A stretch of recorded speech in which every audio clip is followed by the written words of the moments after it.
Welcome back to enchanted learning. It's me ബനാസഖാൽ. Enchanted school മാപ്പിലേക്ക് എല്ലാ മക്കൾക്കും സ്വാഗതം. അപ്പൊ കഴിഞ്ഞ ക്ലാസ്സിൽ നമ്മള് കെമിസ്ട്രി അല്ലെ, സയൻസിൽ തന്നെ കെമിസ്ട്രി രസതന്ത്രമാണ് നോക്കിക്കൊണ്ടിരുന്നത്. അപ്പൊ അത്രയും ക്ലാസ്സിൽ നമ്മൾ പഠിച്ച കാര്യങ്ങളൊക്കെ നിങ്ങൾക്ക് ഓർമ്മയുണ്ടോ? നിങ്ങൾക്ക് എല്ലാം മനസ്സിലായോ?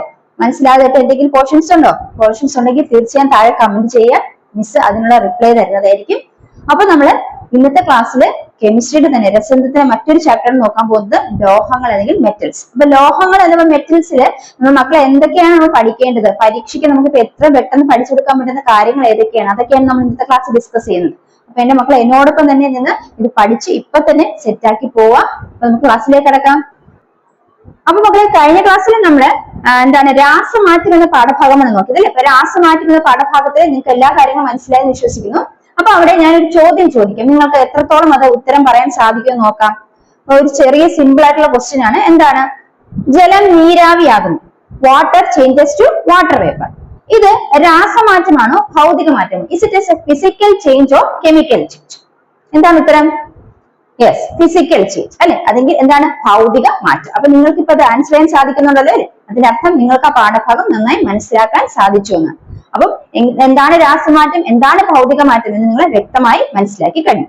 ഇനി നമ്മൾ അടുത്ത് പഠിക്കാൻ പോകുന്നത് ലോഹങ്ങൾ എന്ന പാഠഭാഗമാണ് അല്ലെ. ലോഹങ്ങൾ, മെറ്റൽസ്. അവിടെ നമുക്ക് എന്തൊക്കെ വസ്തുതകളാണ് നമ്മൾ എക്സാമിനേഷന് ചോദിക്കുന്നത്, എന്തൊക്കെ നമ്മൾ പഠിക്കണം എന്നാണ് നമ്മൾ ഇന്ന് ക്ലാസ്സിൽ ഡിസ്കസ് ചെയ്യാൻ പോകുന്നത്. അപ്പൊ എന്റെ മക്കളെ എന്നോടൊപ്പം തന്നെ ഇത് പഠിച്ചു പോവുക.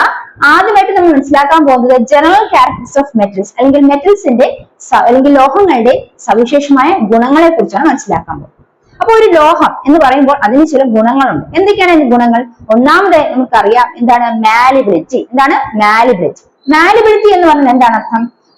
മാലിബിലിറ്റി എന്ന് പറയുന്നത് ലോഹങ്ങളെ അടിച്ചു പരത്തി കനം കുറഞ്ഞ തകിടുകളാക്കി മാറ്റാൻ സാധിക്കുന്ന സവിശേഷം. അപ്പൊ ലോഹങ്ങളെ എന്ത് ചെയ്യാൻ സാധിക്കും?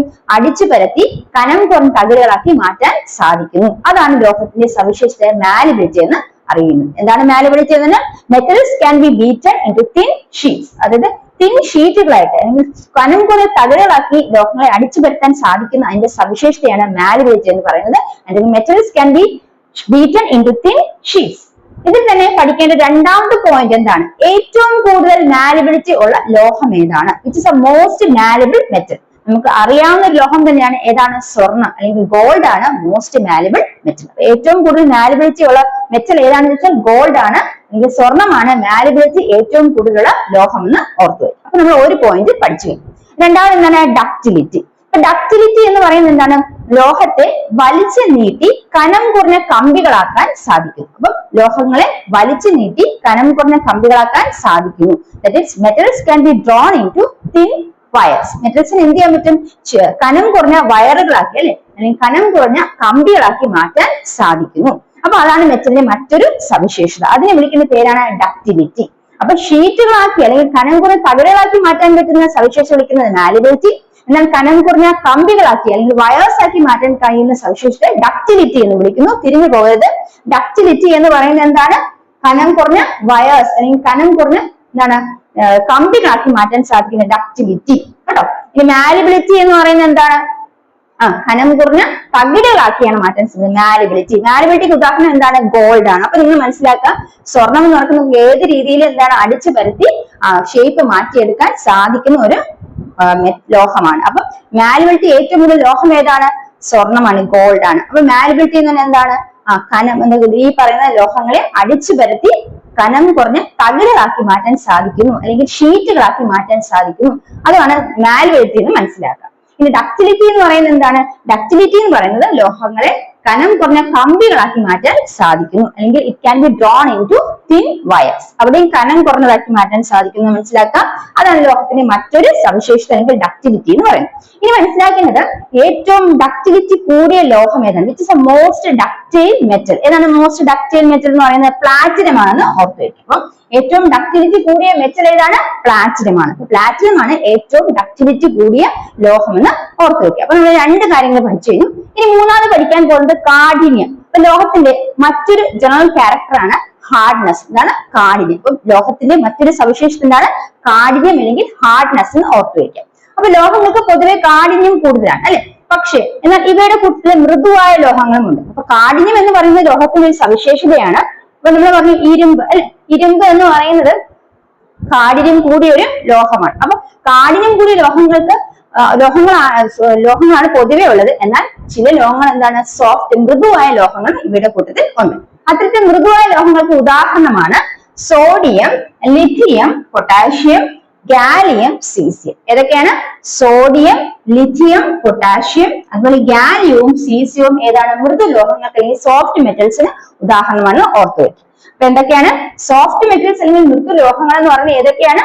സോഡിയം, അതുപോലെ പൊട്ടാഷ്യം, ലിഥിയം, അതിനോടൊപ്പം തന്നെ ഗാലിയവും സീസിയവും സോഫ്റ്റ് മെറ്റൽസ് അല്ലെങ്കിൽ മൃദു ലോഹങ്ങൾക്ക് ഉദാഹരണമാണെന്ന് ഓർത്തു വെക്കുക. മനസ്സിലാക്കേണ്ട മൂന്നാമത്തെ സവിശേഷത എന്താണ്? ഹാർഡ്നെസ് അല്ലെങ്കിൽ കാഠിന്യം. ലോഹങ്ങളുടെ മറ്റൊരു സവിശേഷത ഹാർഡ്നെസ് അല്ലെങ്കിൽ കാഠിന്യം. പൊതുവെ ലോഹങ്ങൾക്ക് കാഠിന്യം കൂടുതലാണ്. എന്നാൽ എന്താണ് ഹാർഡ്നെസ് പ്രോപ്പർട്ടിയാണ് മെറ്റൽസിന് കൂടുതലായിട്ടുള്ളത്. എന്നാൽ അതിൽ എക്സെപ്ഷൻ അല്ലെങ്കിൽ പ്രത്യേകിച്ച് എടുത്ത് പറയേണ്ടത് ചില സോഫ്റ്റ് മെറ്റൽസ് അല്ലെങ്കിൽ മൃദു ലോഹങ്ങൾ ഇക്കൂട്ടത്തിലുണ്ട്. ഏതൊക്കെയാണ്? സോഡിയം, പൊട്ടാഷ്യം, ലിഥിയം, അതുപോലെ തന്നെ ഗാലിയവും സീസിയവും മൃദു ലോഹങ്ങൾക്ക് ഉദാഹരണമാണെന്ന് ഓർത്തു വയ്ക്കും. അപ്പൊ മക്കൾ ക്ലിയർ ആയോ? അപ്പൊ ഇത്രയും കാര്യങ്ങളാണ് നമ്മൾ മനസ്സിലാക്കിയത്. ഇനി അടുത്ത മെറ്റൽസിന്റെ മറ്റൊരു പ്രോപ്പർട്ടിയെ കുറിച്ച് മനസ്സിലാക്കാം. എന്താണ് മെറ്റൽസിന്റെ അടുത്തൊരു പ്രോപ്പർട്ടി? നമ്മൾ പഠിച്ച 3 പ്രോപ്പർട്ടികളൊന്ന് ഓർത്തു വെച്ചേ.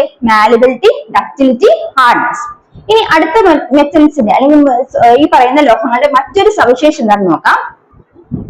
അപ്പൊ മെറ്റൽസിന്റെ ഹാർഡ്നെസിനെ കുറിച്ച് നമ്മൾ മനസ്സിലാക്കിയത്. മെറ്റൽസിന്റെ ഒരു പ്രോപ്പർട്ടി എന്താണ്? ഹാർഡ്നെസ് അല്ലെ, കാഠിന്യം. അപ്പൊ മെറ്റൽസിന് അല്ലെങ്കിൽ ലോഹങ്ങൾക്ക് പൊതുവെ കാഠിന്യം കൂടുതലാണ്. എന്നാൽ ചിലവയ്ക്ക് സോഫ്റ്റ് മെറ്റൽസ് ആയിട്ടുള്ളതും ഉദാഹരണങ്ങൾ പഠിച്ചു അല്ലെ.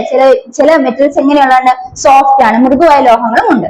അപ്പൊ മൃദുവായ ലോഹങ്ങളെ നമുക്ക് എന്ത് ചെയ്യാൻ സാധിക്കും? ഒരു കത്തി കൊണ്ട് മുറിക്കാൻ സാധിക്കും. അപ്പൊ അങ്ങനെ കത്തി കൊണ്ട് ലോഹങ്ങളെ മുറിക്കുമ്പോൾ ഉണ്ടാകുന്ന ഒരു പുതിയ പ്രതലം ഉണ്ടായിരിക്കുമല്ലോ. ആ പ്രതലം വളരെ തിളക്കമുള്ളതായിട്ട് കാണാൻ സാധിക്കും. അപ്പൊ ലോഹങ്ങളെ നമ്മൾ മുറിക്കുമ്പോൾ പുതിയ രൂപം കൊള്ളുന്ന പ്രതലം തിളക്കമുള്ളതായിരിക്കും. അത് ലോഹത്തിന്റെ മറ്റൊരു സവിശേഷതയാണ് അല്ലെങ്കിൽ ഒരു ക്യാരക്ടറിസ്റ്റിക് ആണെന്ന് മനസ്സിലാക്കാം. ആ ഒരു സവിശേഷത വിളിക്കുന്ന പേരാണ് ലോഹദ്യുതി എന്ന്. അപ്പൊ ലോഹങ്ങളെ മുറിക്കുമ്പോൾ പുതുതായി രൂപം കൊള്ളുന്ന ആ ഒരു പ്രതലത്തിന് എങ്ങനെയായിരിക്കും? പ്രതലം തിളക്കമുള്ളതായിരിക്കും അല്ലെ. അപ്പൊ ലോഹങ്ങളെ മുറിക്കുമ്പോൾ പുതുതായി രൂപം കൊള്ളുന്ന പ്രതലം തിളക്കമുള്ളതായിരിക്കും. ആ സവിശേഷത വിളിക്കുന്ന പേരാണ് ലോഹദ്യുതി. അപ്പൊ എന്താണ് ലോഹദ്യുതി അല്ലെങ്കിൽ മെറ്റാലിക് ലസ്റ്റർ എന്ന് പറയുന്നത്? The surface newly formed when a metal is cut has a shining appearance. The surface newly formed, പുതുതായി രൂപം കൊണ്ട സർഫസ് അല്ലെ, അത് ഒരു മെറ്റൽ കട്ട് ചെയ്യുമ്പോൾ when a metal is cut has a shining appearance, അതിന് തിളക്കമുള്ളതായിരിക്കും. അപ്പൊ അതാണ് മെറ്റാലിക് ലസ്റ്റർ എന്ന് വിളിക്കുന്നത്. അപ്പൊ ലോഹങ്ങളുടെ മറ്റൊരു സവിശേഷത ജനറൽ ക്യാരക്ടറിസ്റ്റിക്സ് ഏതാ മക്കളെ? ലോഹദ്യുതി അല്ലെങ്കിൽ മെറ്റാലിക് ലസ്റ്റർ. എന്താണെന്ന് മനസ്സിലായല്ലോ? ക്ലിയർ ആയല്ലോ? അപ്പൊ പുതുതായി രൂപം കൊള്ളുന്ന അല്ലെങ്കിൽ പുതുതായിട്ട് നമ്മുടെ ലോഹത്തെ മുറിക്കുമ്പോൾ പുതുതായി രൂപം കൊള്ളുന്ന പ്രതലം തിളക്കമുള്ളതായിരിക്കും. നിങ്ങൾ എന്താ പറയുന്നത്? The surface newly formed when a metal is cut has a shining appearance and that property of metal is called a metallic luster. Clear ആയോ മക്കളെ? അപ്പൊ അടുത്ത സവിശേഷതയോട് നമ്മൾ പോയാണ്. അടുത്ത സവിശേഷം എന്ന് പറയുന്നത് എന്താണ്? ലോഹങ്ങൾക്ക് താപചാലകതയുണ്ട്. എന്താണ്? താപചാലകത. ലോഹങ്ങൾക്ക് താപചാലകതയാണ് എന്ന് പറഞ്ഞാൽ ലോഹങ്ങൾക്ക് താപം കടത്തിവിടാനുള്ള കഴിവുണ്ട്. ലോഹങ്ങൾക്ക് എന്തിനുള്ള കഴിവുണ്ട്? താപം കടത്തിവിടാനുള്ള കഴിവുണ്ട്. അതിലൂടെ ചൂട് അല്ലെങ്കിൽ താപം കടത്തിവിടാനുള്ള കഴിവുണ്ട്. ഉദാഹരണത്തിന് നമുക്കറിയാം, നമ്മളെ വീടുകളിൽ നമ്മള് എന്താണ് കുക്കിംഗ് പർപ്പസ് അല്ലെ, നമ്മൾ ആഹാരം ഉണ്ടാക്കുന്നതിന് വേണ്ടിയിട്ട് നമ്മൾ ഗ്യാസിൽ എന്ത് വെക്കും? സ്റ്റീൽ പാത്രങ്ങൾ, അതുപോലെ കോപ്പർ പാത്രങ്ങൾ, ഇങ്ങനെ ഈ പാത്രങ്ങളൊക്കെ നമ്മൾ ഉപയോഗിച്ചാണ് ആഹാരം പാചകം ചെയ്യുന്നത്. എന്തുകൊണ്ടാണ് ഈ സ്റ്റീലും കോപ്പറും ഒക്കെ ഏതൊരു ഉദാഹരണങ്ങളാണ്? ലോഹങ്ങൾക്ക് ഉദാഹരണമാണെന്ന് മനസ്സിലാക്കുക. അപ്പൊ ഇവയുടെ ആ ഒരു എന്താണ് താപചാലകത അല്ലെങ്കിൽ ആ ഒരു സവിശേഷത ഉപയോഗപ്പെടുത്തിയാണ് നമ്മൾ ഇവയെ എന്തിനുപയോഗിക്കുന്നത്? ആഹാരം പാചകം ചെയ്യാൻ ഉപയോഗിക്കുന്നത്. താപചാലകത എന്ന് പറഞ്ഞാൽ വേഗത്തിന് താപം കടത്തിവിടും. അപ്പൊ ഇവയ്ക്ക് വേഗത്തിന് താപം കടത്തിവിടുന്ന കഴിവുണ്ട്. ലോഹങ്ങൾക്ക് എന്തിനു കഴിവുണ്ട്? താപചാലകതയുണ്ട്. ലോഹങ്ങൾക്ക് താപം കടത്തിവിടുന്ന കഴിവുണ്ട്. അപ്പൊ അതിനെയാണ് ഇവിടെ ലോഹങ്ങൾക്ക് എന്തുണ്ട്? ലോഹങ്ങൾക്ക് തെർമൽ കണ്ടക്ടിവിറ്റി ഉണ്ട്. താപചാലകത, ടെമ്പറേച്ചറിൽ തെർമൽ കണ്ടക്ടിവിറ്റി, എന്താണ്? താപം കടത്തി ചൂട് കടത്തിയുള്ള കഴിവുണ്ട്. അപ്പൊ അതിനെന്ത് വിളിക്കും?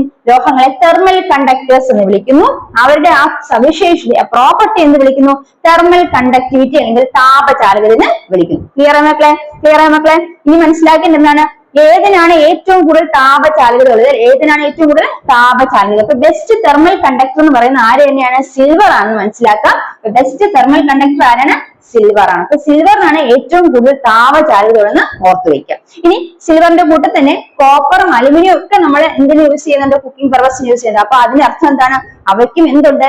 താപചാലകത ഉണ്ട്. അപ്പൊ ഏറ്റവും കൂടുതൽ താപചാലകത ഉള്ളത് ഏതാണ്? സിൽവർ ആണെന്ന് ഓർത്തു വെക്കാം. അപ്പൊ ഇത്രയും ക്ലിയർ ആയ മക്കളെ? അപ്പൊ തെർമൽ കണ്ടക്ടിവിറ്റി അല്ലെങ്കിൽ താപചാലകത എന്താണ്? മനസ്സിലായോ?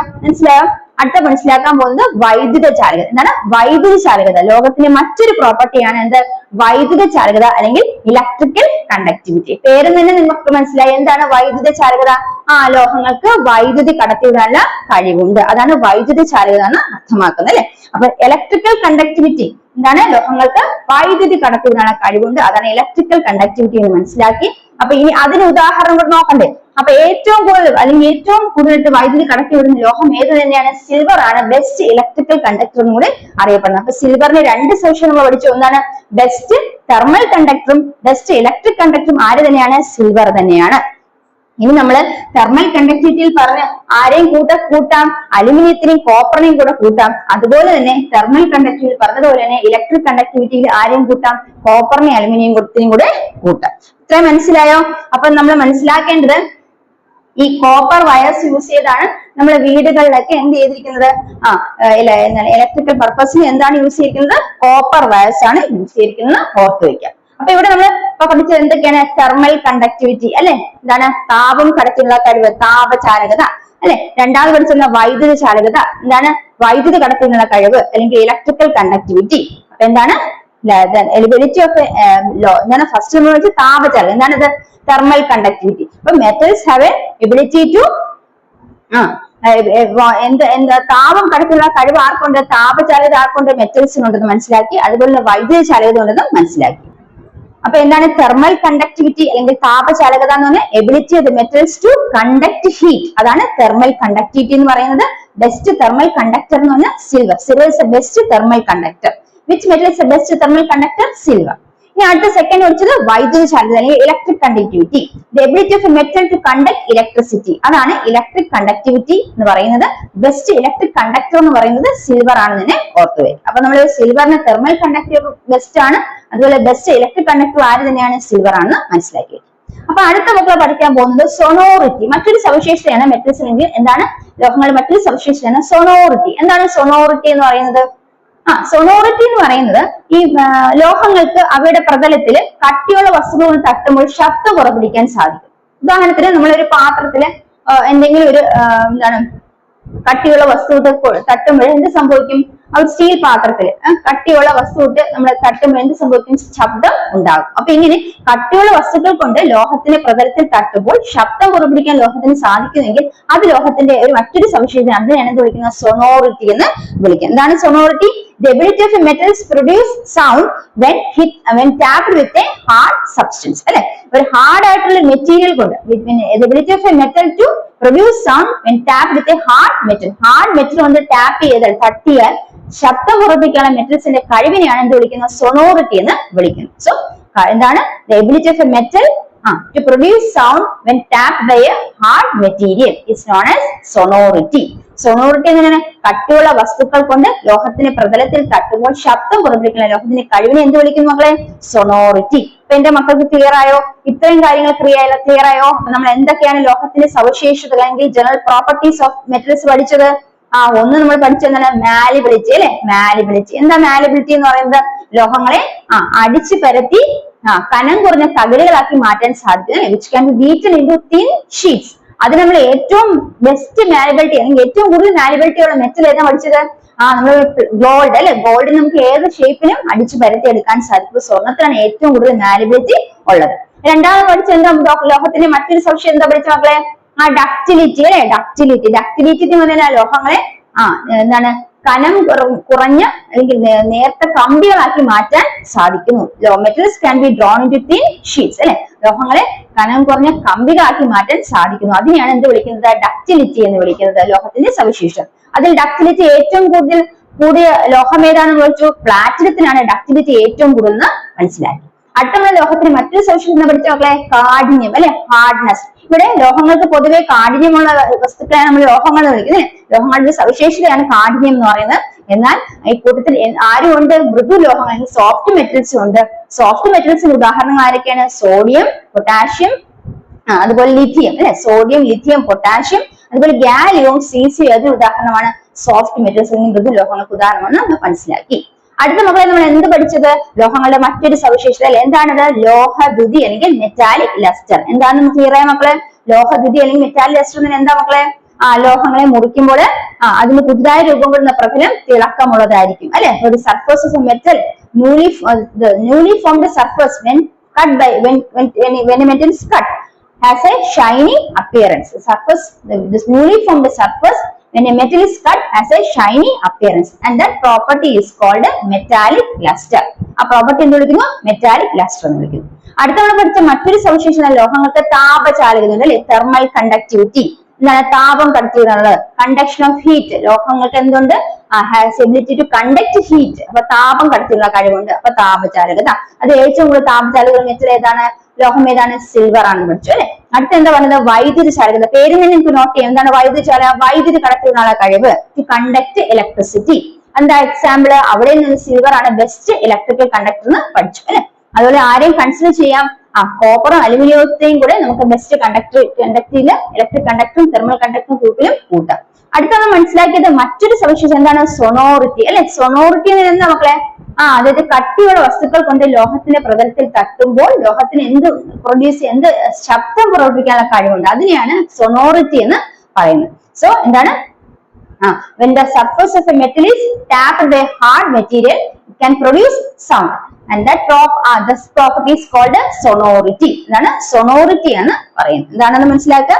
The ability of a metal to produce sound when tapped by a hard metal is called sonority. ഇത്രയും ക്ലിയർ ആ മക്കളെ? ഇനി അടുത്തൊന്ന് പഠിക്കാൻ പോകുന്നത് ഈ ലോഹങ്ങള് പല അന്തരീക്ഷ വായുവുമായിട്ടും അതുപോലെ ആസിഡുമായിട്ടും ഒക്കെ പ്രവർത്തിക്കും. അപ്പൊ നമുക്ക് ലോഹങ്ങൾ അന്തരീക്ഷ വായുമായിട്ട് പ്രവർത്തിച്ച് എന്ത് സംഭവിക്കും നോക്കാം. ലോഹങ്ങൾക്ക് അന്തരീക്ഷമായി പ്രവർത്തിക്കുമ്പോൾ എന്താണ് അവിടെ സംഭവിക്കുന്നത്? അത് നമുക്കൊരു എക്സ്പെരിമെന്റ് നമ്മുടെ ടെക്സ്റ്റ് ബുക്കിൽ തന്നിട്ടുണ്ട്. അപ്പൊ അത് നമുക്ക് നോക്കാം. ഇവിടെ നോക്കി മക്കളെ, നമ്മൾ രണ്ട് കാര്യങ്ങൾ മനസ്സിലാക്കി പോകണം. ലോഹങ്ങളുടെ പ്രോപ്പർട്ടീസ് അല്ലെങ്കിൽ ലോഹങ്ങളുടെ സവിശേഷത മനസ്സിലാക്കുമ്പോൾ അവിടെ രണ്ട് കാര്യങ്ങൾ എടുത്ത് മനസ്സിലാക്കേണ്ടത്, ലോഹങ്ങൾക്ക് ഹൈ മെൽറ്റിംഗ് പോയിന്റ് ഉണ്ട് അല്ലെ. ഹൈ മെൽറ്റിംഗ് പോയിന്റും അതുപോലെ ഹൈ ഡെൻസിറ്റിയുമാണ് ലോഹങ്ങളുടെ മറ്റൊരു സവിശേഷത എന്ന് ഓർത്ത് വെക്കുക. അപ്പൊ നോക്കാം മക്കളെ, ലോഹങ്ങളുടെ രണ്ട് സവിശേഷത കൂടെ മനസ്സിലാക്കാറുണ്ട്. എന്താണ്? ലോഹങ്ങൾ പൊതുവെ ഉയർന്ന താപനിലയിൽ ഉരുകുന്നവയും ഉയർന്ന സാന്ദ്രത ഉള്ളവയുമാണ്. ഇപ്പൊ ലോഹങ്ങളെ എടുത്ത് നോക്കുകയാണെങ്കിൽ ലോഹങ്ങളുടെ മറ്റൊരു സവിശേഷത എന്താണ്? അവ ഉയർന്ന താപനിലയിലാണ് ഉരുകുന്നത്, അതുപോലെ ഉയർന്ന സാന്ദ്രതയുമാണ് ഉള്ളത്. അപ്പൊ ലോഹങ്ങൾ എന്ത് ചെയ്തു? they melt at high melting points. They have high melting points. അതായത് ഉയർന്ന താപനിലയിലാണ് അവ ഉരുകുന്നത്. അപ്പൊ they melt at high melting points. ഉയർന്ന താപനിലയിൽ ഉരുകുന്നു, അതുപോലെ തന്നെ ഉയർന്ന സാന്ദ്രതയാണ് അവയ്ക്കുള്ളത്. അപ്പൊ ഡെൻസിറ്റി, ഹൈ ഡെൻസിറ്റി. അപ്പൊ ലോഹങ്ങൾക്ക് എന്തുണ്ട്? അവ ഉയർന്ന താപനിലയിലാണ് ഉരുകുന്നത്, അതുപോലെ ഉയർന്ന സാന്ദ്രതയുമാണ് അവയ്ക്ക് ഉള്ളത്. അപ്പൊ എന്താണ്? അവിടെ ഉയർന്ന സാന്ദ്രതയും ഉയർന്ന താപനിലയിൽ ഉരുകുന്നവയാണ് ലോഹങ്ങളാണ് പൊതുവായ സവിശേഷതയാണെങ്കിൽ, എന്നാൽ നമ്മൾ മനസ്സിലാക്കേണ്ടത് കുറച്ച് വ്യത്യസ്തമായിട്ടുള്ള ചില ലോഹങ്ങൾ ഇക്കൂട്ടത്തിലുണ്ട്. അതായത് ചില ലോഹങ്ങൾ താഴ്ന്ന താപനിലയിൽ ഉരുകുന്നവയാണ്. അപ്പൊ ചില ലോഹങ്ങൾ എന്താണ്? താഴ്ന്ന താപനിലയിൽ ഉരുകുന്നവയാണ്. ഏതൊക്കെയാണ്? Gallium, caesium, mercury. ഈ ഗാലിയം, സീസിയം നമ്മൾ മുമ്പേ കേട്ടിട്ടുണ്ട്. എവിടെ എന്താ പറഞ്ഞത്? സോഫ്റ്റ് മെറ്റൽസ് അല്ലെങ്കിൽ മൃദു ലോഹങ്ങളെ കൂടി നമ്മൾ പഠിച്ചതാണ് ഗാലിയവും സീസിയവും. അപ്പൊ ഗാലിയം, സീസിയത്തിലൂടെ മെർക്കുറിയും കൂടെ ശ്രദ്ധിച്ചു നമുക്ക് മനസ്സിലാക്കാം. ഇവ മൂന്നും എന്താണ്? താഴ്ന്ന താപനിലയിൽ ഉരുകുന്നവയാണ്. താഴ്ന്ന താപനിലയിൽ അല്ലെങ്കിൽ ലോ മെൽറ്റിംഗ് പോയിന്റ്സ് മെൽറ്റ് ചെയ്യുന്ന മെറ്റൽസ് ഏതാണെന്ന് ചോദിച്ചാൽ ഏതൊക്കെയാണ്? ഗാലിയം, സീസിയം, മെർക്കുറി എന്ന് ഓർത്തു വയ്ക്കുക. അപ്പൊ ലോഹങ്ങൾ പൊതുവെ ഉയർന്ന താപനിലയിൽ ഉരുകുന്നവയും അതുപോലെ ഉയർന്ന സാന്ദ്രതയും ഇവയ്ക്കുണ്ട്. എന്നാൽ അവയ്ക്ക് വ്യത്യസ്തമായിട്ടുള്ള മൂന്ന് ലോഹങ്ങൾ ഏതൊക്കെയാണ്? താഴ്ന്ന താപനിലയിൽ ഉരുകുന്നവ അല്ലെങ്കിൽ ലോ മെൽറ്റിംഗ് പോയിന്റ് ഉള്ളവയാണ്. ഇത് ഗാലിയം, സീസിയം, മെർക്കുറി എന്ന് ഓർത്തു. നമുക്ക് ക്ലിയർ ആയോ? ഇനി പഠിക്കേണ്ടത് ഉയർന്ന സാന്ദ്രതയാണ് ലോഹങ്ങൾക്കുള്ളത് അല്ലെ. ഉയർന്ന സാന്ദ്രതയുണ്ട്, എന്നാൽ ചില ലോഹങ്ങൾക്ക് സാന്ദ്രത കുറവാണ്. അവിടെ നിങ്ങൾ മനസ്സിലാക്കേണ്ടത് മൃദു ലോഹങ്ങളുടെ കുറിച്ച് നമ്മൾ പഠിച്ചതായിരിക്കാണ് ലിഥിയം, സോഡിയം, പൊട്ടാഷ്യം അല്ലെ. ലിഥിയം, സോഡിയം, പൊട്ടാഷ്യം മൃദു ലോഹമാണെന്ന് പറഞ്ഞു. അപ്പൊ ഇവയ്ക്ക് എന്തും കുറവാണ്? സാന്ദ്രതയും കുറവാണെന്ന് ഓർത്തിക്കപ്പ. ഉയർന്ന സാന്ദ്രതയാണ് പൊതുവെ ലോഹങ്ങൾക്കുള്ളത്, എന്നാൽ സാന്ദ്രത കുറഞ്ഞ ലോഹങ്ങൾക്ക് ഉദാഹരണം ഏതാണെന്ന് വെച്ചാൽ ലിഥിയം, സോഡിയം, പൊട്ടാഷ്യമാണ്. ഇവ മൂന്നും മൃദു ലോഹങ്ങൾക്ക് ഉദാഹരണങ്ങളാണെന്ന് നമ്മൾ നേരത്തെ മനസ്സിലാക്കിയിട്ടുണ്ട്. അപ്പൊ എന്താ മനസ്സിലാക്കേണ്ടത്? Metals melt at high melting. Metals have high melting point. Metals have high melting point അല്ലെ. മെൽറ്റിംഗ് പോയിന്റ് കൂടുതലാണ്. ഇനി ലോ മെൽറ്റിംഗ് പോയിന്റ്സ് ഉള്ളതുണ്ട്. ഏതൊക്കെയാണ് metals having low melting point? Gallium, caesium, mercury. നമ്മൾ പഠിച്ചത് എന്താ? Gallium, caesium, mercury have low melting point. metals have high density. Metals have high density. എന്നാൽ low density metals ഏതൊക്കെയാണ്?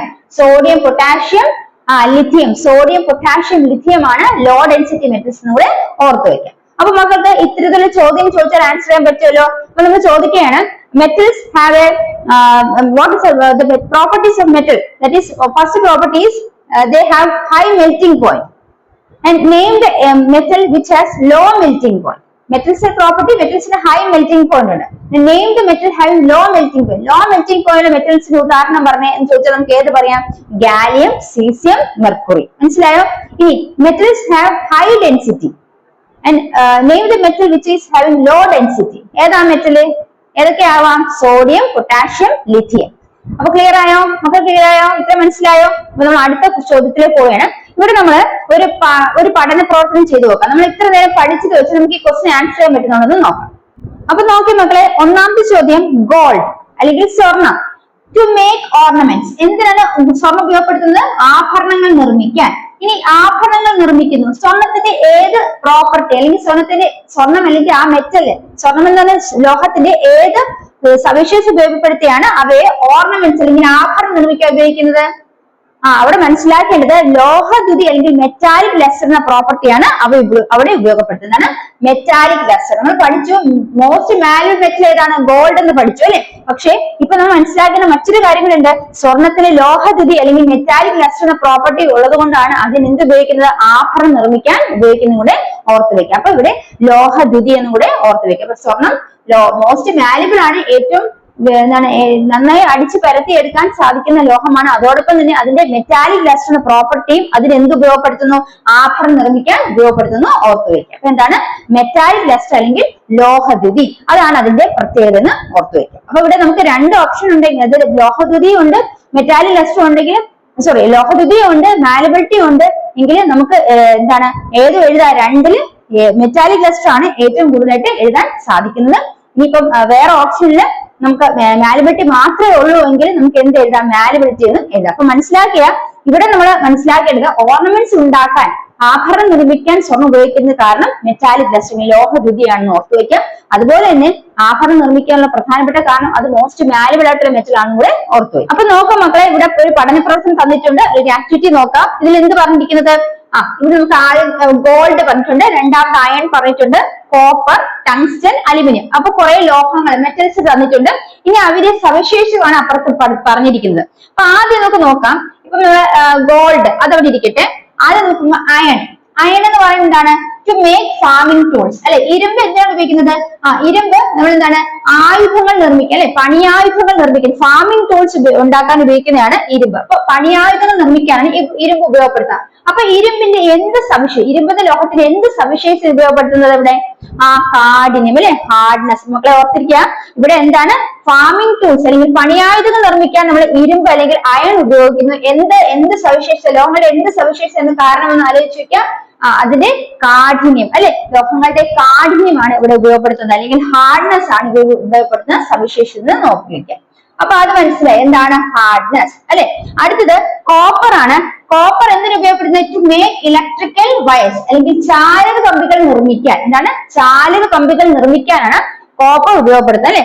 To make electrical wires, അതായത് ചാലക കമ്പികൾ നിർമ്മിക്കാനാണ് കോപ്പർ ഉപയോഗപ്പെടുത്തുന്നത്. ഇനി ആ കോപ്പർ ചാലക നിർമ്മിക്കാൻ ഉപയോഗപ്പെടുത്തുന്നത് എന്താണ്? അതിന്റെ സവിശേഷത കോപ്പറിന് ആ ഒരു മെറ്റലിന് അല്ലെങ്കിൽ ലോഹത്തിന്റെ സവിശേഷത എന്താണ്?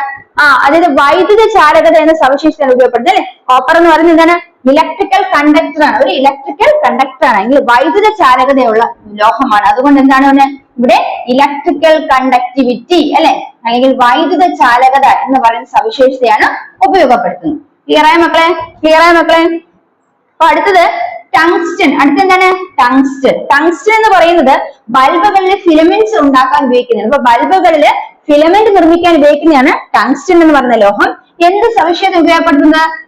ഇവിടെ നമ്മൾ ഉപയോഗപ്പെടുന്ന സവിശേഷത എന്താണ്? ഡക്റ്റിലിറ്റി. ഡക്റ്റിലിറ്റി എന്താണ്? ഡക്റ്റിലിറ്റി. അപ്പൊ ഡക്റ്റിലിറ്റി എന്ന് പറയുന്ന മെറ്റൽസിന്റെ ഒരു സവിശേഷതയാണ് ഇവിടെ ഉപയോഗപ്പെടുത്തുന്നത്, ഡക്റ്റിലിറ്റി. മനസ്സിലായോ? മനസ്സിലായോ? അടുത്തത് അലുമിനിയം. അലുമിനിയം എന്ന് പറഞ്ഞ മെറ്റൽ എന്തിനാ ഉപയോഗിക്കുന്നത്? ടു മേക്ക് ഫോയിൽ പേപ്പേഴ്സ് അല്ലെ? അലുമിനിയം ഫോയിൽ പേപ്പേഴ്സ് എന്ന് കണ്ടിട്ടുണ്ട്. ഫോയിൽ പേപ്പർ നിർമ്മിക്കാനാണ് അലുമിനിയം എന്ന മെറ്റൽ അല്ലെങ്കിൽ ലോഹം ഉപയോഗപ്പെടുത്തുന്നത്. എന്താണ് അതിന്റെ കാരണം? എന്താണ്? മെറ്റൽസിന്റെ സവിശേഷത, ലോഹങ്ങളുടെ സവിശേഷത മാലിബിലിറ്റി ആണ് അവിടെ ഉപയോഗപ്പെടുത്തുന്നത്. Malleability, malleability. ഇനി ഇങ്ങോട്ട് നോക്കിയേ, അടുത്ത് നോക്കൂ. നമ്മള് ഗോൾഡ് എന്താണ്? ആഭരണങ്ങൾ നിർമ്മിക്കാൻ, ടു മേക്ക് ഓർണമെന്റ്സ്. അപ്പൊ ഓർണമെന്റ്സ് ഉണ്ടാക്കാൻ നമുക്ക് അവിടെ മാലിബിലിറ്റി സ്യൂട്ട് ചെയ്യാം. അതുപോലെ തന്നെ മെറ്റാലിക് ലസ്റ്റർ അല്ലെങ്കിൽ തന്നെ ലോഹദ്യുതി, ലോഹങ്ങളുടെ മറ്റൊരു സവിശേഷതയാണ് ലോഹദ്യുതി അല്ലെങ്കിൽ മെറ്റാലിക് ലസ്റ്റർ. അപ്പൊ ആഭരണങ്ങൾ നിർമ്മിക്കാൻ നമുക്ക് മാലിബിലിറ്റി എന്ന സവിശേഷതയെ പ്രയോജനപ്പെടുത്താം. ഇവിടെ ഈ ഓപ്ഷനിൽ അലുമിനിയം ഫോയിൽ വന്നതുകൊണ്ട് അലുമിനിയം ഫോയിലിൽ എന്താ കൊടുക്കാൻ പറ്റുന്ന മാലിബിലിറ്റി. അപ്പൊ നമുക്ക് ലോഹങ്ങൾക്ക് എന്ത് കൊടുക്കാം? അവിടെ മെറ്റാലിക് ലസ്റ്റർ അല്ലെങ്കിൽ ലോഹദ്യുതി. ഇവിടെ ഗോൾഡിന് മെറ്റാലിക് ലസ്റ്റർ അല്ലെങ്കിൽ ലോഹദ്യുതി എന്ന പ്രോപ്പർട്ടിയാണ് ഇവിടെ നമ്മൾ കൊടുക്കാൻ പറ്റുന്നത്. കാരണം എന്താണ്? രണ്ട് മാലിബിലിറ്റി, അതായത് അലുമിനിയം ഫോയിലിന് നമുക്ക് മാലിബിലിറ്റി കൊടുക്കാം. അതുപോലെ ലോഹങ്ങളിൽ ഗോൾഡിനാണ് ഏറ്റവും കൂടുതൽ മാലിബിലിറ്റി ഉള്ളത് നമ്മൾ പഠിച്ചു കഴിഞ്ഞു. അപ്പൊ ഈ ഒരു ഓപ്ഷനിൽ ഇങ്ങനെ അലുമിനിയം ഗോൾഡും വന്ന സ്ഥിതിക്ക് നമുക്ക് ഗോൾഡിന് മോസ്റ്റ് സ്യൂട്ടബിൾ ആയിട്ടുള്ള ഏത് കൊടുക്കാം? മെറ്റാലിക് ലസ്റ്റർ അല്ലെങ്കിൽ ലോഹദ്യുതി നമുക്ക് കൊടുക്കാന്ന് മനസ്സിലാക്കാം. അപ്പൊ ഈ ഒരു പഠന പ്രവർത്തനം നോക്കിയേ, ഒന്നുകൂടെ നോക്കാം. ഗോൾഡ് അല്ലെങ്കിൽ സ്വർണം അല്ലെ, സ്വർണം എന്തിനാ ഉപയോഗപ്പെടുത്തുന്നത്? ആഭരണങ്ങൾ നിർമ്മിക്കാൻ, ടു മേക്ക് ഓർണമെന്റ്സ്. അപ്പൊ അത് സ്വർണത്തിന്റെ അല്ലെങ്കിൽ ലോഹത്തിന്റെ എന്ത് സവിശേഷതയാണ് ഉപയോഗപ്പെടുത്തുന്നത്? ലോഹദ്യുതി അല്ലെങ്കിൽ മെറ്റാലിക് ലസ്റ്റർ. രണ്ട് ഇരുമ്പ് അല്ലെ, ഇരുമ്പ് എന്ന് പറയുന്ന അയൺ എന്താണ്? ഫാമിംഗ് ടൂൾസ് ഉണ്ടാക്കി പണിയായുധങ്ങൾ നിർമ്മിക്കാൻ. അപ്പൊ എന്ത് സവിശേഷ ലോഹങ്ങളുടെ? ഹാർഡ്നെസ് അല്ലെങ്കിൽ കാഠിന്യമാണ് ഉപയോഗപ്പെടുന്നത്. കിട്ടിയ മക്കളെ? അടുത്ത കോപ്പർ. കോപ്പർ എന്ന് പറയുന്നത് ടു മേക്ക് ഇലക്ട്രിക്കൽ വയർസ് അല്ലെ, ഇലക്ട്രിക്കൽ വയർസ് ചാലക കമ്പികൾ നിർമ്മിക്കാൻ ഉപയോഗിക്കുന്നു. അപ്പൊ അവിടെ എന്ത് സവിശേഷ ലോഹങ്ങളുടെ? ഇലക്ട്രിക്കൽ കണ്ടക്ടിവിറ്റി അല്ലെ, വൈദ്യുത ചാലകതയാണ് ഉപയോഗപ്പെടുത്തുന്നത്. ശരിയാ മക്കളെ? അടുത്ത് നോക്കൂ, ടങ്സ്റ്റൺ. ടങ്സ്റ്റൺ എന്ന് പറയുന്നത് to make filaments in bulb. ബൾബുകളെ ഫിലമെന്റുകൾ നിർമ്മിക്കാനാണ് ടങ്സ്റ്റൺ എന്ന് പറയുന്ന ലോഹം ഉപയോഗിക്കുന്നത്. എന്താണ് ലോഹത്തിന്റെ സവിശേഷത? അവിടെ ലോഹത്തിന്റെ ഡക്റ്റിലിറ്റി ആണ് ഉപയോഗപ്പെടുന്നത്. ലോഹത്തിന് ഡക്റ്റിലിറ്റി ആണ് ഉപയോഗപ്പെടുന്നത്. അടുത്ത് നോക്കാം, അലുമിനിയം അല്ലെ. അലുമിനിയം എന്തിനാ ഉണ്ടാക്കുന്നത്? എന്താ ലോഹം എന്തിനാ ഉപയോഗപ്പെടുന്നത്? ടു മേക്ക് ഫോയിൽ പേപ്പേഴ്സ് അല്ലെ, അലുമിനിയം ഫോയിൽ പേപ്പേഴ്സ് നിർമ്മിക്കാൻ ഉപയോഗിക്കുന്നു. അപ്പൊ അത് എന്താണ്? അലുമിനിയത്തിന്റെ ആ മെറ്റലിന്റെ മാലിബിലിറ്റി എന്ന പ്രോപ്പർട്ടിയാണ് ഉപയോഗപ്പെടുത്തുന്നത്. മാലിബിലിറ്റി എന്ന ലോഹങ്ങളുടെ സവിശേഷതയാണ് അവിടെ ഉപയോഗപ്പെടുന്നത്. അപ്പൊ ക്ലിയർ ആണ് മക്കളെ? നമ്മൾ പഠിച്ച ലോഹങ്ങളുടെ സവിശേഷത വെച്ചുള്ള കാര്യങ്ങളാണ് നമ്മൾ മനസ്സിലാക്കിയത്. ഇത് ക്ലിയർ ആയോ? ഇത് ഓക്കെ ആണോ? സെറ്റ് ആണോ? ഇനി നമുക്ക് അടുത്ത പോർഷനോട്ട് പോകാം. ഇനി അടുത്ത മനസ്സിലാക്കാൻ പോകുന്നത് മെറ്റൽസ് അല്ലെങ്കിൽ ലോഹങ്ങൾ പൊതുവായിട്ട് വായുവായിട്ട് റിയാക്ട് ചെയ്യും, അതുപോലെ തന്നെ ആസിഡുമായിട്ടൊക്കെ റിയാക്ട് ചെയ്യും. അത് എന്താണ് അതിന്റെ റിയാക്ഷൻ ജസ്റ്റ് നോക്കുമ്പോ അത്രയും കാര്യങ്ങളും കൊണ്ട് നമുക്ക് നോക്കുമ്പോൾ ഈ പാഠഭാഗം ക്ലിയർ ആവും. അപ്പൊ അത് നോക്കി പോവാം. അപ്പൊ ഇവിടെ നോക്കി മക്കളെ, നമ്മൾ മനസ്സിലാക്കിയത് ലോഹങ്ങളുടെ സവിശേഷതകൾ മനസ്സിലാക്കിയത്. ഇനി അന്തരീക്ഷ വായുമായിട്ട് ലോഹങ്ങൾ പ്രവർത്തിച്ചുകൊണ്ടാണ് മനസ്സിലാക്കാൻ പോകുന്നത്. നമ്മളൊരു കഷ്ണം സോഡിയം എടുത്ത് കത്തി ഉപയോഗിച്ച് മുറിച്ചതിന് ശേഷം അവിടെ മനസ്സിലാക്കിയ പുതിയതായ പ്രതലം രൂപം കണ്ടല്ലേ. അപ്പൊ പുതിയതായി ലഭിച്ച പ്രതലം എന്താണ്? നമുക്ക് ലോഹദ്യുതി അല്ലെങ്കിൽ മെറ്റാലിക് ലസ്റ്റർ എന്ന് പറയുന്ന ആ ഒരു തിളക്കം അവിടെ കാണാൻ സാധിച്ചു അല്ലെ. ഇനി കുറച്ചു നേരത്തേക്ക് ഈ ലോഹം നമ്മൾ അങ്ങനെ ഇതിനെ തുറന്നു വെച്ചിരിക്കുകയാണ്. മുറിച്ചു വെച്ച ഭാഗം അന്തരീക്ഷ വായുയുടെ അല്ലെങ്കിൽ തുറന്നു വെച്ചിരിക്കുകയാണ്. തുറന്നു വെച്ചിരിക്കുമ്പോൾ ഈ ലോഹങ്ങൾ എന്ത് സംഭവിക്കുന്നു? അന്തരീക്ഷ വായുമായിട്ട് സമ്പർക്കത്തിൽ ഏർപ്പെടുന്നു. അപ്പൊ അങ്ങനെ അന്തരീക്ഷ വായുമായിട്ട് സമ്പർക്കത്തിൽ ഏർപ്പെടുന്ന സമയത്ത് ഇതിന്റെ ആ ലോഹദ്യുതി അല്ലെങ്കിൽ ആ ലോഹ പ്രതലത്തിലുള്ള തിളക്കം നഷ്ടപ്പെടുന്നു. അപ്പൊ ലോഹദ്യുതി കാരണമാണ് തിളക്കം ഉണ്ടായിരുന്നത്. അപ്പൊ ആ ലോഹദ്യുതി നഷ്ടപ്പെടുന്നു. കാരണം എന്താണ്? ഈ അന്തരീക്ഷ വായുമായിട്ട് അത് സമ്പർക്കത്തിൽ വരുമ്പോഴാണ് അതിന് ലോഹ പ്രതലത്തിൽ തിളക്കം നഷ്ടപ്പെടുന്നത്. അപ്പൊ ലോഹം അന്തരീക്ഷമായുമായി സമ്പർക്കത്തിൽ ഏർപ്പെടുമ്പോൾ അതിന്റെ എന്ത് നഷ്ടപ്പെടുന്നു? ആ ലോഹദ്യുതി എന്ന സവിശേഷത ലോഹത്തിന്റെ തിളക്കം നഷ്ടപ്പെടുന്നതായിട്ട് മനസ്സിലാക്കാൻ സാധിക്കും. അതാണ് നമ്മൾ മനസ്സിലാക്കിയത്. When metals comes in contact with atmosphere, they undergo chemical reaction with the different components of air. But as a result of which its metallic luster gets lost. അതായത് when metals comes in contact with the air അല്ലെ, എയറുമായിട്ട് contact വരുമ്പോൾ when exposed to air, when metals are exposed to air, it reacts with different components in air. എയറിലെ പല ഘടകങ്ങൾ, വായുവിലെ അന്തരീക്ഷത്തിലെ പല ഘടകങ്ങളുമായിട്ട് അത് react ചെയ്യുന്നു.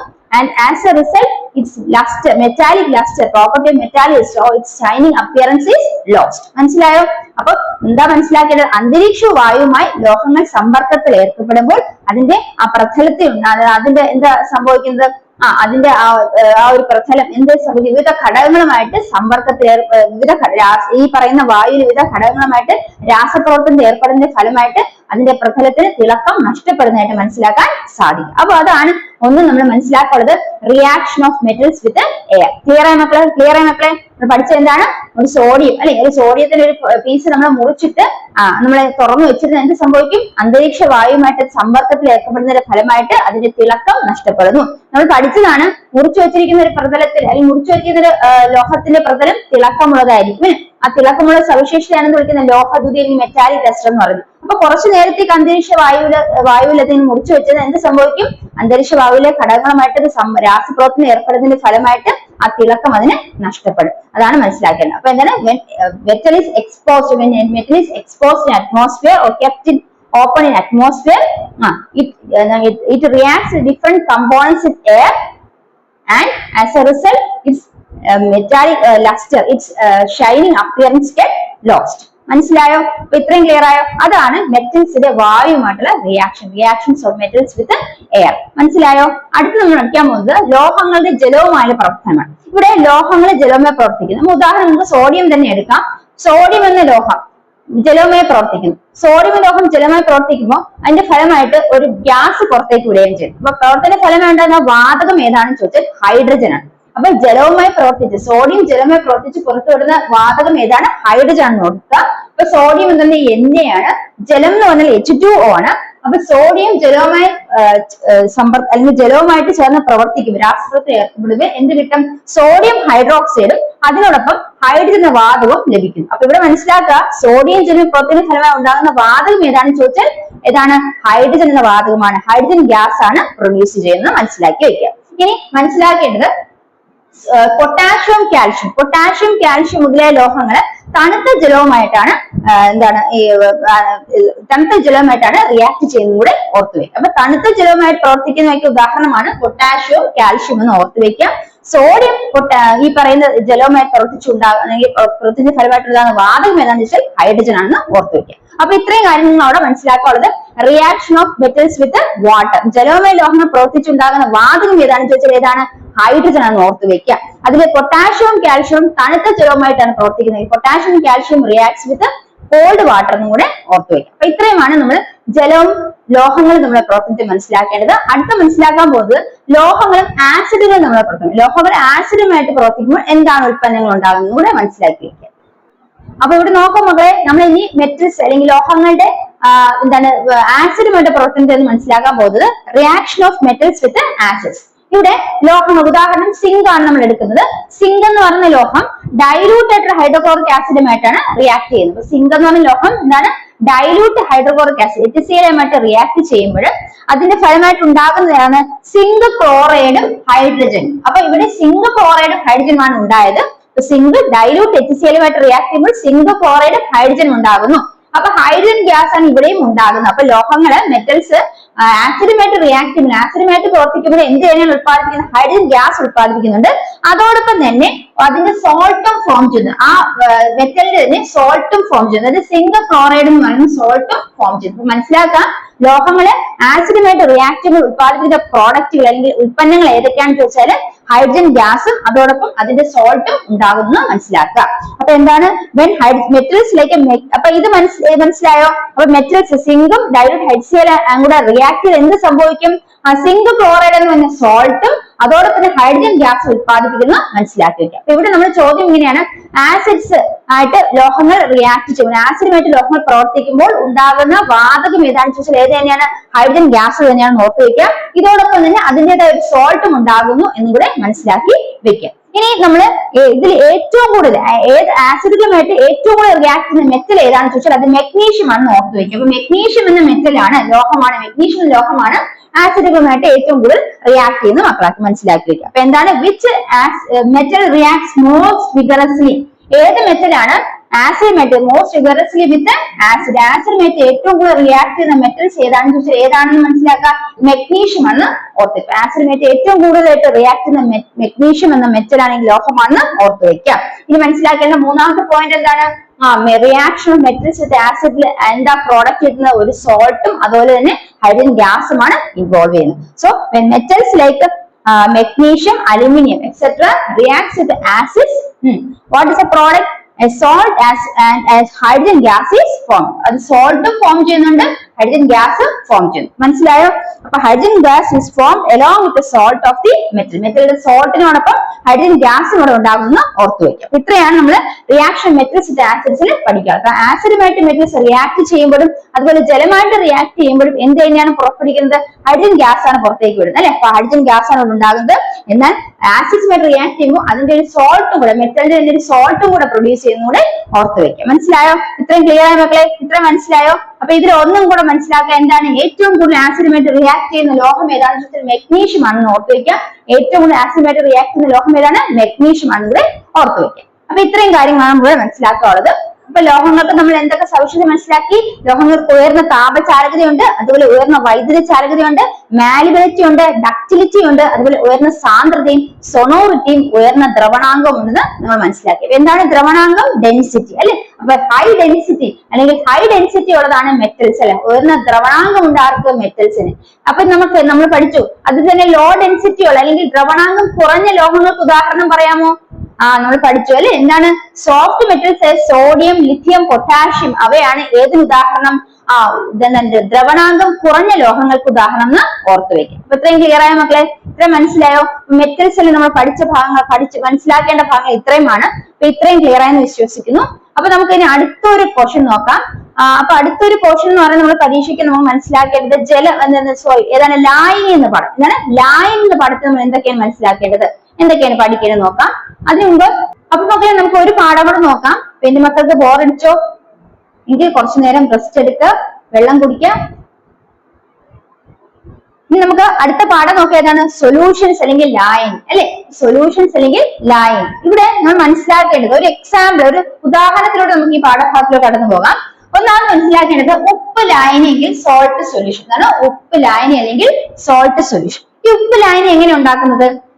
ഉപ്പും ജലവും ചേർന്നാണ് ഉപ്പ് ലായനി ഉണ്ടാകുന്നത് അല്ലെ. സോൾട്ടും വാട്ടറും ചേർന്ന്. അപ്പൊ ഉപ്പ് ജലത്തിൽ കലക്കിയാണ് ഉണ്ടാകുന്നത് ഉപ്പ് ലായനി എങ്കിൽ സോൾട്ട് സൊല്യൂഷൻ ഉണ്ടാകുന്നത്. ഇവിടെ മനസ്സിലാക്കേണ്ടത് ഉപ്പ് ലായനി എന്ന് പറയുമ്പോൾ എന്താണ്? Salt solution. അപ്പൊ സൊല്യൂഷൻ എന്ന് പറയുന്നത് എന്താണ്? ലായനിയാണ്. മനസ്സിലായി അല്ലെ. ഇനി മനസ്സിലാക്കേണ്ടത് എന്താണ്?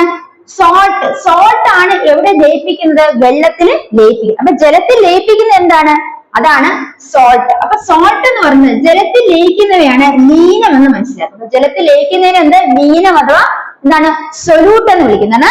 ജലത്തിൽ ലയിക്കുന്നവയാണ് ലീനം അല്ലെങ്കിൽ സൊല്യൂട്ട്. ഇവിടെ എന്താണ് ജലത്തിൽ ലയിക്കുന്നത്? സോൾട്ട് ആണ്, ഉപ്പാണ് ജലത്തിൽ ലയിക്കുന്നത്. അപ്പൊ ജലത്തിൽ ലയിക്കുന്നവ എന്ത് വിളിക്കുന്നു? അതിനെ ലീനം അല്ലെങ്കിൽ സൊല്യൂട്ട് എന്ന് വിളിക്കുന്നു. ഇനി എന്തിലാണ് ലയിപ്പിക്കപ്പെടുന്നത്? ഈ ഉപ്പ് എവിടെയാണ് ലയിക്കുന്നത്? ജലത്തിലാണ് ലയിക്കുന്നത് അല്ലെ. അപ്പൊ ആ വസ്തുവിനെ ലയിപ്പിക്കുന്ന വസ്തു അല്ലെങ്കിൽ ലീനം ലയിക്കുന്ന എവിടെയാണ്? ലീനം ജലത്തിലാണ് ലയിക്കുന്നത്. അപ്പൊ ജലം എന്ന് പറയുന്നതാണ് സോൾവെന്റ്. ജലം എന്ന് പറയുന്നതാണ് സോൾവെന്റ്. അപ്പൊ ഇവിടെ മനസ്സിലാക്കേണ്ടത് ലീനം എന്ന് പറയുന്നതാണ് സൊല്യൂട്ട്, ജലം എന്ന് പറയുന്നത് എന്താണ്? സോൾവെന്റ്. മനസ്സിലാക്കുക. ലീനം ജലം എന്ന് പറയുന്നത് എന്താണ്? ഇവിടുത്തെ ലായകമാണ്. അപ്പൊ ലീനത്തെ ലയിപ്പിക്കുന്ന ആരാണ്? ലായകമാണ് ലയിപ്പിക്കുന്നത് അല്ലെങ്കിൽ സോൾവെന്റ് ആണ് ലയിപ്പിക്കുന്നത്. അതിന്റെ ഫലമായിട്ട് എന്തുണ്ടാകുന്നു? ലായനി ഉണ്ടാകുന്നു.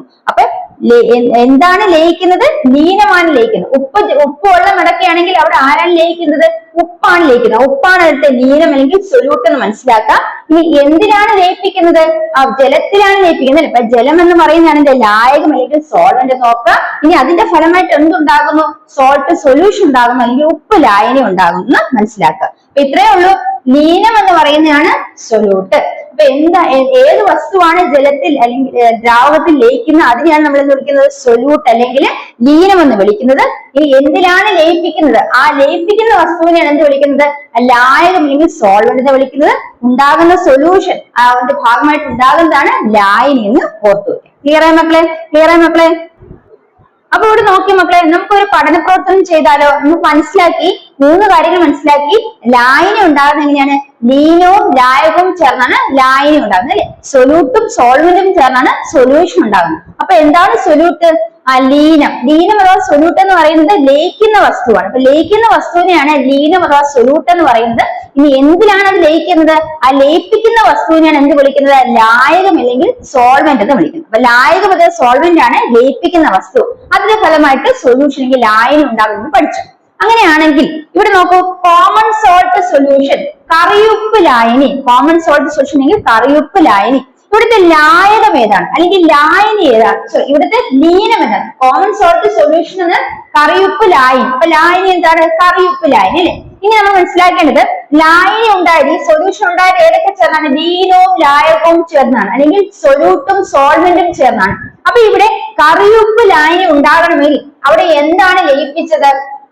എന്താണ് ലയിപ്പിച്ചത്? ആ ഉപ്പ് വെള്ളം ഉണ്ടാകുന്ന എന്ത് ലയിപ്പിച്ചു? ഉപ്പിനെ ലയിപ്പിച്ചു അല്ലെ. ഉപ്പ് എന്ന് പറയുന്നത് അവിടുത്തെ സൊല്യൂട്ട് ആണ് അല്ലെങ്കിൽ ലീനമാണെന്ന് മനസ്സിലാക്കുക. അപ്പൊ ലീനം അല്ലെങ്കിൽ സൊല്യൂട്ട് ആരാണ് ഇവിടുത്തെ? ഉപ്പാണ്, സോൾട്ട് ആണ്. ഇനി എന്തിനാണ് ലയിപ്പിച്ചത്? ആ സൊല്യൂഷൻ ഉണ്ടാക്കാൻ എന്തിൽ ലയിപ്പിച്ചു? ജലത്തിൽ ലയിപ്പിച്ചു. അപ്പൊ ജലം എന്ന് പറയുന്നതാണ് ഇവിടുത്തെ സോൾവെന്റ് അല്ലെങ്കിൽ ലായകമെന്ന് ഓർത്തു വെക്കുക. അപ്പൊ വാട്ടർ ആണ് സോൾവെന്റ് അല്ലെങ്കിൽ ലായകമെന്ന് ഓർത്ത് വെക്കുക. അപ്പൊ കോമൺ സോൾട്ട് സൊല്യൂഷൻ കറിയുപ്പ് ലായനി ഉണ്ടായിരിക്കുന്നത് ജലവും അതുപോലെ തന്നെ എന്തുമാണ്? ഉപ്പും ചേർന്നാണ്. അപ്പൊ ഇവിടുത്തെ ലീനം അല്ലെങ്കിൽ സൊല്യൂട്ട് എന്ന് പറയുന്നത് സോൾട്ടും. ഇനി എന്തിനാണ് ലയിപ്പിച്ചത്? ജലത്തിലാണ് ലയിപ്പിച്ചത്. ജലം എന്ന് പറയുന്ന സോൾവെന്റ് അല്ലെങ്കിൽ ലായകമാണെന്ന് ഓർത്തു വെക്കുക. അടുത്ത നോക്കാം, ഗോൾഡ് ഓർമെന്റ്. എന്താണ് ഗോൾഡ് ഓർമെന്റ്? ഗോൾഡ് ഓർമെന്റില് സൊല്യൂട്ടും ലീനവും ലായകവും. നമുക്ക് ഗോൾഡ് ഓർമെന്റ് അല്ലെ, ഗോൾഡ് ഓർമെന്റ് ആഭരണ സ്വർണം. ആഭരണ സ്വർണത്തിൽ നമ്മള് ലീനം അല്ലെങ്കിൽ സൊല്യൂട്ട് എന്താന്ന് നോക്കാം. ആഭരണ സ്വർണത്തിലെ ലീനം അല്ലെങ്കിൽ സൊല്യൂട്ട് എന്താണ്? കോപ്പർ ആണ് ലീനം അല്ലെങ്കിൽ സൊല്യൂട്ട്. എവിടെയാണ് ലയിപ്പിക്കുന്നത്? ലായകത്തിലെ. സോൾവെന്റ് ഏതാണ്? ഗോൾഡ് ആണ് ലായകം എന്ന് ഓർത്തു വെക്കുക. അപ്പൊ ആഭരണ സ്വർണത്തിലെ ലായകം അല്ലെങ്കിൽ സോൾവെന്റ് എന്ന് പറയുന്നത് സ്വർണവും ലീനം എന്ന് പറയുന്നത് കോപ്പർ അല്ലെങ്കിൽ ചെമ്പാണെന്ന് ഓർത്തു വെക്കും. ചെമ്പാണ് അവിടുത്തെ ലീനം. ഇനി അതുപോലെ ലായകം എന്ന് പറയുന്നത് ഗോൾഡ് അല്ലെങ്കിൽ സ്വർണമാണെന്ന് ഓർത്തു വെക്കുക. അടുത്തത് സോഡാ വാട്ടർ. എന്താണ് സോഡാ വാട്ടർ? സോഡാ വാട്ടറില് ലീനം എന്താണ്? ലീനം എങ്കിൽ സൊല്യൂട്ട് കാർബൺ ഡൈ ഓക്സൈഡ്. അപ്പൊ കാർബൺ ഡൈ ഓക്സൈഡ് ജലത്തിൽ ചേർത്താണ് സോഡാ വാട്ടർ ഉണ്ടാക്കുന്നത്. അപ്പൊ കാർബൺ ഡൈ ഓക്സൈഡ് ജലത്തിൽ ചേർത്താണ് സോഡാ വാട്ടർ ഉണ്ടാക്കുന്നത്. അപ്പൊ ജലമാണ് അവിടുത്തെ ലായകം അല്ലെ, സോൾവെന്റ്. അപ്പൊ ആരെ ചേർക്കുന്നത്? കാർബൺ ഡൈ ഓക്സൈഡ് ചേർക്കുന്നത്. അപ്പൊ കാർബൺ ഡൈ ഓക്സൈഡ് ആണ് അവിടുത്തെ ലീനം അല്ലെങ്കിൽ സൊല്യൂട്ട് എന്ന് ഓർത്തു വയ്ക്കുക. അടുത്തത് ഡൈലൂട്ട് ആസിഡ്. നേർപ്പിച്ച ആസിഡ് ആണ്. നേർപ്പിച്ച ആസിഡില് എന്താണ് ലായകം? എന്താണ് ലായകം? ആസിഡ് നേർപ്പിച്ചതും ചേർത്തി. അപ്പൊ നേർപ്പിക്കുന്നതിന് എന്ത് ചേർത്തു? ജലം ചേർത്തു. അപ്പൊ അവിടുത്തെ ലായകം എന്ന് പറഞ്ഞ ജലമാണ്. അപ്പൊ ജലം എന്നാണ് ലായകം അല്ലെങ്കിൽ സോൾവെന്റ് ആണ്. ഇനി അവിടെ എന്താ ചേർത്തിരിക്കുന്നത്? എന്താണ് ചേർത്തിരിക്കുന്നത് ജലത്തിലേക്ക്? സൊല്യൂട്ട് അല്ലെങ്കിൽ ലീനം എന്ന് പറയുന്നത് എന്താണ്? അവിടുത്തെ ആസിഡ് ആണെന്നും കൂടെ ഓർത്തു വയ്ക്കാം. അപ്പൊ ഇത്രയും ക്ലിയർ ആയി മക്കളെ? ഞാൻ ഒന്നും കൂടെ പറയാം. നിങ്ങൾ മനസ്സിലാക്കേണ്ടത് ഇവിടെ കോമൺ സോൾട്ട് സൊല്യൂഷനിലെ ലീനം അഥവാ സൊല്യൂട്ട് എന്ന് പറഞ്ഞത് എന്താണ്? Common salt solution. അപ്പൊ സൊല്യൂഷൻ ഉണ്ടാക്കണമെങ്കിൽ എന്തുണ്ടാകണം? അവിടെ ഒരു സോൾവെന്റ് അല്ലെങ്കിൽ ലായകം ഉണ്ടാണ്, ലയിപ്പിക്കുന്ന ഒരു വസ്തു ഉണ്ടായിരിക്കണം. അപ്പൊ ലയിപ്പിക്കുന്ന വസ്തു എന്താണ്? ജലമാണ്. അപ്പൊ ജലമാണ് അവിടുത്തെ ലായകം അല്ലെങ്കിൽ സോൾവെന്റ് എന്ന് ഓർത്തു വയ്ക്കുക. അവിടുത്തെ ലീനം അല്ലെങ്കിൽ സൊല്യൂട്ട് എന്ന് പറയുന്നത് കോമൺ സോൾട്ട് സൊല്യൂഷൻ ലീനം അല്ലെങ്കിൽ സൊല്യൂട്ട് എന്ന് പറയുന്നത് സോൾട്ട് ആണെന്ന് ഓർത്തു വയ്ക്കുക. അടുത്ത നമ്മൾ മനസ്സിലാക്കിയത് ഗോൾഡ് ഓർണമെന്റ്സിലെ ആഭരണ സ്വർണം. ആഭരണ സ്വർണത്തില് എന്താണ് ലയിക്കപ്പെട്ടത്? ലീനം അല്ലെങ്കിൽ സൊല്യൂട്ട് എന്ന് പറഞ്ഞാൽ അവിടുത്തെ ചെമ്പ് അല്ലെങ്കിൽ കോപ്പർ ആണ്. ഇനി അവിടുത്തെ സോൾവെന്റ് അല്ലെങ്കിൽ ലായകം എന്ന് പറയുന്നത് എന്താണ്? ഗോൾഡ് ആണെന്ന് ഓർത്തു വയ്ക്കുക. ഇനി സോഡാ വാട്ടറിലെ ലീനം അല്ലെങ്കിൽ സൊല്യൂട്ട് എന്ന് പറയുന്നത് കാർബൺ ഡൈ ഓക്സൈഡ് ആണ്. ലായകം എന്ന് പറയുന്നത് സോൾവെന്റ് ആരാണ്? ജലമാണെന്ന് ഓർത്തു വയ്ക്കുക. ഇനി നേർപ്പിച്ച ആസിഡ്, ഡൈലൂട്ട് ആസിഡ്, അവിടെ ലായകം എന്ന് പറയുന്നത് എന്താണ്? ജലം തന്നെയാണ് അല്ലെ, ജലമാണ്. അപ്പൊ വാട്ടർ ആണ് ലായകം അല്ലെങ്കിൽ സോൾവെന്റ്. അവിടുത്തെ ലീനം അല്ലെങ്കിൽ സൊല്യൂട്ട് എന്ന് പറയുന്നത് എന്താണ്? ആസിഡ് ആണെന്ന് കൂടെ ഓർത്തു. ലീനം അല്ലെങ്കിൽ സൊല്യൂട്ട് എന്താണ്? ആസിഡ് ആണെന്ന് കൂടെ ഓർത്തു വയ്ക്കും. ഇനി നമുക്ക് കിട്ടിയോ? അപ്പൊ ഇത്രയും കാര്യം മനസ്സിലായോ? അപ്പൊ നമ്മൾ ഇനി അടുത്ത ഈ പാഠഭാഗത്തിൽ നമുക്ക് എന്തൊക്കെയാണ് മനസ്സിലാക്കാനുള്ളത്, അതിൽ നമ്മൾ കുറച്ച് കാര്യങ്ങൾ എന്തൊക്കെയാണെന്ന് കൂടെ നോക്കിപ്പോ. ഇനി നോക്കി മക്കളെ, നമുക്കറിയാം ജലം എന്ന് പറയുന്നത് ഒരു സാർവിക ലായകമാണ് അല്ലെ. സാർവിക ലായകമാണെങ്കിൽ യൂണിവേഴ്സൽ സോൾവെന്റ് ആണ് ജലം. കാരണം ജലത്തിന് ഖരവസ്തുക്കളെയും അതുപോലെ ദ്രാവകവസ്തുക്കളെയും വാതകവസ്തുക്കളെയും ലയിപ്പിക്കാനുള്ള കഴിവുണ്ട്. അപ്പൊ ജലം എന്ന് പറയുന്നത് ഒരു സാർവിക ലായകമാണ്, അല്ലെങ്കിൽ യൂണിവേഴ്സൽ സോൾവെന്റ് ആണെന്ന് ഓർത്തു വയ്ക്കാം. ഇനി നിങ്ങൾ മനസ്സിലാക്കേണ്ട പ്രധാനമായിട്ടുള്ള കാര്യം, ഈ ഭക്ഷ്യവസ്തുക്കളിൽ കൃത്രിമമായിട്ട് ചില കാര്യങ്ങളൊക്കെ ചേർത്ത് അതിന് നിറം നൽകുന്നുണ്ട്. അപ്പൊ കൃത്രിമ വസ്തുക്കൾ ഉപയോഗിച്ച് ഭക്ഷ്യവസ്തുക്കൾക്ക് നിറം നൽകുന്നുണ്ട്. അപ്പൊ ഈ കൃത്രിമമായിട്ട് നിറം കൊടുക്കുന്ന ഏതൊക്കെയാണ്? അങ്ങനെ ആ കൃത്രിമ ഭക്ഷ്യവസ്തുക്കളിലേക്ക് കൃത്യമായിട്ട് നിറം കൊടുക്കുന്നത് നല്ലതാണ് എന്ന കാര്യങ്ങളെ കുറിച്ച് നമുക്ക് മനസ്സിലാക്കാം. അപ്പൊ ആദ്യം മനസ്സിലാക്കേണ്ടത്, കൃത്രിമ പാനീയങ്ങളും ആഹാര പദാർത്ഥങ്ങളും അതുപോലെ തന്നെ നിറം, രുചി, മണം എന്നിവ വർദ്ധിപ്പിക്കുന്നതിന് വേണ്ടിയിട്ട് രാസവസ്തുക്കൾ ചേർക്കുന്നു. അപ്പൊ ഇവ ആരോഗ്യത്തിന് ഹാനികരമാണെന്ന് മനസ്സിലാക്കുക. അപ്പൊ എന്താണ്? കൃത്രിമ പാനീയങ്ങളും അതുപോലെ ആഹാര പദാർത്ഥങ്ങളും നിറം, രുചി, മണം എന്നിവ വർദ്ധിപ്പിക്കുന്നതിന് രാസപദാർത്ഥങ്ങൾ ചേർക്കുന്നു. ഇവ ആരോഗ്യത്തിന് ഹാനികരമാണ്. അപ്പൊ എന്തൊക്കെയാണ് ആ രാസപദാർത്ഥങ്ങൾ നമുക്ക് നോക്കാം. ആദ്യമായിട്ട് മനസ്സിലാക്കേണ്ടത്, കൃത്രിമ ഭക്ഷ്യവസ്തുക്കൾ നിറം നൽകാൻ. ഭക്ഷ്യവസ്തുക്കളിൽ എന്താണ് കൃത്രിമമായിട്ട് നിറം നൽകുന്നതിന് വേണ്ടിയിട്ട് നമ്മൾ ഉപയോഗിക്കുന്ന എന്തൊക്കെയാണെന്ന് നോക്കാം. ടാർട്ടാസിൻ, എന്താണ് ടാർട്രാസിൻ എന്ന് പറയുന്ന ഒരു ഫുഡ് മെറ്റീരിയലില്, അതായത് ഭക്ഷ്യവസ്തുക്കൾ നിറം കൊടുക്കാൻ ഉപയോഗിക്കുന്നതാണ്. ഇതാണ് ടാർട്രാസിൻ. ടാർട്രാസിൻ എന്ന് പറയുന്നത് ഫുഡ് മെറ്റീരിയൽ ആണ്, ഭക്ഷ്യവസ്തുക്കളാണ് ചേർക്കുന്നത്. എന്ത് നിറം കൊടുക്കാനാണ്? യെല്ലോ കളർ, മഞ്ഞ നിറം കൊടുക്കാനാണെന്ന് ഓർത്തു വയ്ക്കാം. രണ്ടാമത് മനസ്സിലാക്കേണ്ടത് എരിത്രോസിൻ. എന്താണ് എരിത്രോസിൻ? ഇത് എന്ന് പറയുന്നത് ആ ഭക്ഷ്യവസ്തുക്കൾ തന്നെയാണ് ചേർക്കുന്നത്. അത് നമ്മൾ കൃത്രിമമായിട്ട് നിറം നൽകുന്നതിനാണ്. അത് എന്ത് കളറാണ് കൊടുക്കുന്നത്? റെഡ് അല്ലെങ്കിൽ ചുവപ്പ് നിറമാണ് നൽകുന്നത് ഓർത്തു വയ്ക്കാം. അടുത്ത് മനസ്സിലാക്കേണ്ടത് വാനിലയാണ്. വാനില എന്ന് പറയുന്നത് ഭക്ഷ്യവസ്തുക്കളിൽ തന്നെ ചേർക്കുന്നതാണ്. അവിടെ രുചി കൂട്ടുന്നതിന് വേണ്ടിയിട്ടാണ് വാനില ചേർക്കുന്നത്. കൃത്രിമമായിട്ട് ചേർക്കുന്നതാണ് വാനില. അത് രുചി കൂട്ടാനാണ് ചേർക്കുന്നത്. അത് എന്താണ്? ടേസ്റ്റ് എൻഹാൻസർ ആണെങ്കിൽ രുചി കൂട്ടാനാണ് ഉപയോഗപ്പെടുത്തുന്നത്. അപ്പൊ മനസ്സിലാക്കുക, ഭക്ഷ്യവസ്തുക്കളിൽ ചേർക്കുന്നവയാണ് ഏതൊക്കെ?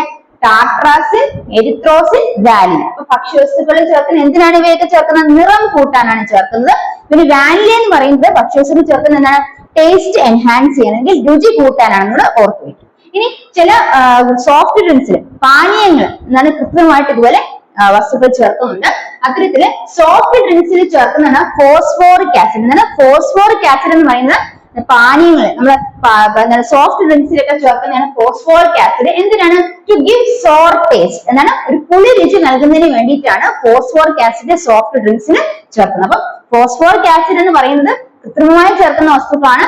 അത് ഈ പറയുന്ന പാനീയങ്ങൾ ചേർക്കുന്നത് എന്തിനാണ്? പുളി രുചി ലഭിക്കുന്നതിന് വേണ്ടിയിട്ടാണ്. അതുപോലെ പല കൃത്രിമ വസ്തുക്കളും എന്താണ് മണത്തിനും ഒക്കെ ചേർക്കുന്നുണ്ട്, ഫ്രാഗ്രൻസിനും ഒക്കെ ചേർക്കുന്നുണ്ട്. അപ്പൊ മനസ്സിലാക്കുക, കൃത്രിമമായിട്ട് ഭക്ഷ്യവസ്തുക്കളിൽ നിറം നൽകാനും അതുപോലെ തന്നെ രുചി കൂട്ടാനൊക്കെ പല വസ്തുക്കൾ, രാസവസ്തുക്കൾ ഉപയോഗിക്കുന്നുണ്ട്. ഈ രാസവസ്തുക്കൾ കൃത്രിമമായിട്ട് ഇത്തരത്തിൽ ഉപയോഗിക്കുന്നത് നമ്മുടെ ആഹാരത്തിന് ആഹാരത്തിൽ ഉപയോഗിക്കുന്നത് നമുക്ക് ദോഷം ചെയ്യുന്ന, നമ്മുടെ ആരോഗ്യത്തിനെ ബാധിക്കുന്നതാണ് മനസ്സിലാക്കുക. അപ്പൊ കൃത്രിമമായിട്ട് ഇത്തരത്തിൽ ഭക്ഷ്യവസ്തുക്കളിൽ അതുപോലെ പാനീയങ്ങളിലൊക്കെ രാസവസ്തുക്കൾ ചേർക്കുന്നത് ആരോഗ്യത്തിന് ഹാനികരമാണ്. അപ്പൊ ഏതൊക്കെയാണ് രാസവസ്തുക്കൾ എന്ന് മനസ്സിലാക്കി വെക്കുക. നമ്മൾ മനസ്സിലാക്കേണ്ടത് ഭക്ഷ്യവസ്തുക്കളിൽ ചേർക്കുന്ന രാസവസ്തുക്കൾ ഏതൊക്കെയാണ്? ഒന്ന് ടാട്രാസിൻ ആണ്. അത് നിറം നൽകുന്നതിനാണ്. എന്താണ്?